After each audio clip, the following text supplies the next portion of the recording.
The love of money is the root of all evil. The love of money is the root of all evil. It's very important that we understand that line from the scripture, for it has been misquoted by many to be money is the root of all evil. No, it says the love of money is the root of all evil. It is the love of money, the worship of money, the willingness to do anything, good or evil, for money. That is the root, the underlying cause of all evil. Money is a means to an end, not itself the end. Money should not be worshipped. Money should not become an idol in your life. For when anything comes before God in your life, it has become an idol. Now, that being said, it is also imperative that we know that money is necessary for a good, impactful, and fulfilling life. You see, money is a means to an end. The end here might be food, clothing, shelter, rendering assistance, running societal projects. But you see, it takes money. Money is a means of exchange. You give money to get things. Money is a medium through which we get things done. A feast is made for laughter, and wine makes merry, but money answers everything. As much as money is not a source of joy, a life void of it might not be greatly impactful. Money is so important that scriptures approve of it. So if you must make utmost impact, wealth is needed. The rich rule over the poor, and the borrower is servant to the lender. Proverbs 22:7. You see, money gives you an edge. It gives you the power to do things that others would only dream to do. Money gives you the platform to touch lives. The rich rules over the poor, and the borrower is servant to the lender. I never said that. The scripture did. You see, in today's society, much of the policies made are greatly influenced by the wealthy ones. The rich rule over the poor. So if you want a better society, if you want to positively impact your community, you put money to use. The other part says the lender is master to the borrower. I don't need to explain that. Of course, we know that when someone lends you money, he temporarily has some form of authority over you. And if you don't pay up as agreed, you are bound to lose some things of yours as agreed to. When we pray for God to make things work, when we pray for God to help someone out, for God to make the society a better place, He sends the means to get the work done. He sends the power. Money is power. It enables one to get some things done. But remember the Lord your God, for it is He who gives you the power to get wealth. Deuteronomy 8:18. From time immemorial, money has been power. If you have money as a man, it seems that you can do almost anything. Without it, a person can almost do nothing. He is poor, he is powerless. A person with money, however, finds doors open to him everywhere and for everything. And his money makes contact for him. It makes positions for him. It grants him prestige, honor, and favor.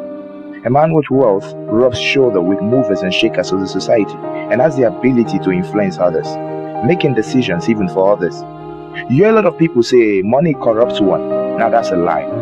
Money exposes and increases who you are in multiple fold. If you were a bad person, money makes you more bad. And if you were a good person, money grants you the opportunity to do more good. However, it is necessary to not be greedy, for that then is the love of money, which is evil. Now let's take a look at this scripture. The wealth of the rich is their fortified city, but poverty is the ruin of the poor.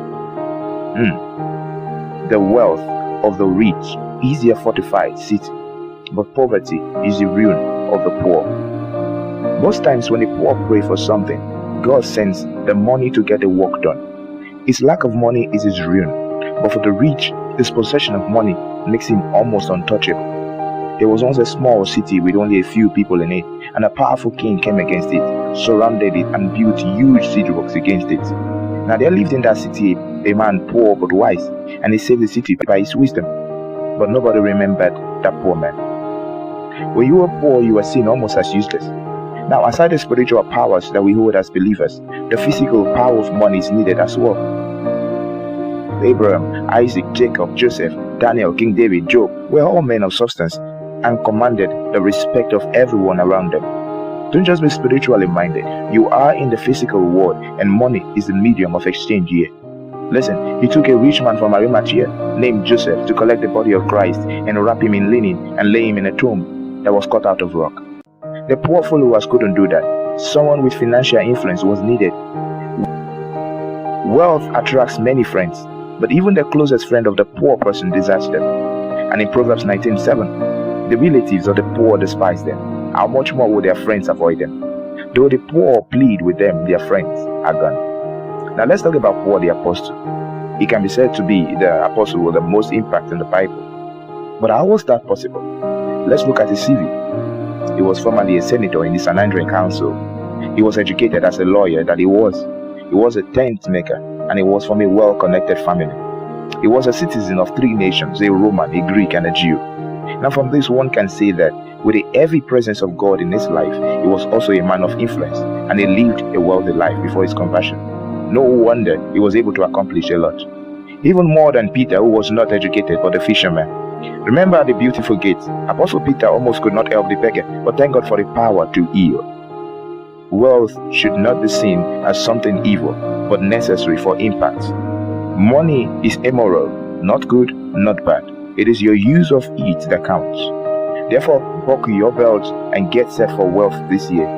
But hey, it takes smart work, hard work, diligence. Don't forget Proverbs 22:29. Seest thou a man diligent in his business?